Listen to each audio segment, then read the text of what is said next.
நபி ஸல்லல்லாஹு அலைஹி வஸல்லம் அவர்கள் சொன்னாங்க, யாருக்கு தர்மம் செய்வதற்கு வசதி இல்லையோ அவர்கள் அல்லாஹும்ம ஸல்லி அலா முஹம்மதின் அப்திக வ ரசூலிக் வ ஸல்லி அலல் முஃமினீன வல் முஃமினாத் வல் முஸ்லிமீன வல் முஸ்லிமாத், இவ்வாறு சொன்னால் அது அவருக்கு தர்மம் செய்த நன்மையை பெற்றுத்தரும்.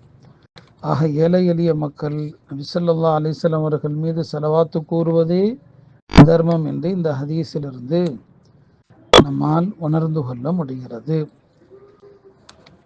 எனவே அதிகமாக தர்மம் செய்ய நினைப்பவர்கள் ஸலவாத்து கூறுங்கள். மேலும் மாணவர்கள் பரீட்சைக்கு ஆயத்தமாகி கொண்டிருக்கிற காலம், நீங்கள் மாணவர்கள் பரீட்சையில் சரியான முறையிலே பதில்கள் விடைகள் எழுத வேண்டும். வினாத்தாளை பார்த்ததுமே 3 முறை நபி ஸல்லல்லாஹு அலைஹி வஸல்லம் அவர்கள் மீது ஸலவாத்து கூறுங்கள். எல்லா கேள்விகளையும் அல்லாஹ் உங்களுக்கு இலகுவாக்கி விடுவான். காலையில் மாலையில் 3 முறை நபி ஸல்லல்லாஹு அலைஹி வஸல்லம் அவர்கள் மீது ஸலவாத்து கூறினால் அன்றைய காலை மாலையினுடைய பாவங்கள் எல்லாம் மன்னிக்கப்படுகிறது என்று ஒரு ஹதீஸிலே வருகிறது. மேலும் ஒரு பிரபலமான ஹதீஸுடைய கருத்தையும் சொல்லிக் கொள்கிறேன். இந்த உலகில் எனக்கு 2 விஷயங்கள் விருப்பமானவை, நறுமணமும் பெண்களும். என்னுடைய கண்குளிர்ச்சி சலாத்தில் இருக்கிறதுன்னு சொன்னாங்க. சலாத்துனா பொதுவாக தொழுகை என்ற அர்த்தம்.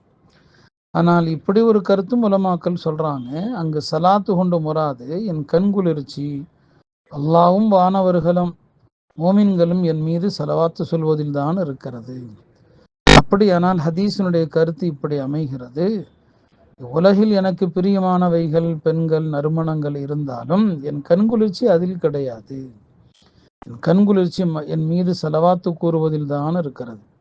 எனவே நீங்கள் நபி ஸல்லல்லாஹு அலைஹி வஸல்லம் அவர்கள் மீது ஸலவாத்து கூறும்போது அதனால் அவர்களுக்கு கண்குளிர்ச்சி ஏற்படுகிறது. பெருமானார் கண்குளிர்ச்சி ஏற்படுவதை விட ஒரு மோமினுக்கு சிறந்த அமல் வேறு என்ன இருக்க முடியும்? எனவே அதிகமாக ஸலவாத்து கூறுங்கள். மேலும் வீட்டுக்குள் செல்லும் போது ஸலவாத்து கூறிவிட்டு அல்லாஹும்ம ஸல்லி அலா முஹம்மத் வ ஆலி முஹம்மத் சுருக்கமாக ஒரு முறை குல் ஹுவல்லாஹ் சூராவும் ஓதிக்கொண்டால் அந்த வீட்டில் வாழ்வாதாரங்கள் பரக்கத் செய்யப்படுகிறது. இதையெல்லாம் நீங்கள் கவனத்தில் கொண்டு அதிகமாக ஸலவாத்து கூறுங்கள். அஸ்ஸலாமு அலைக்கும்.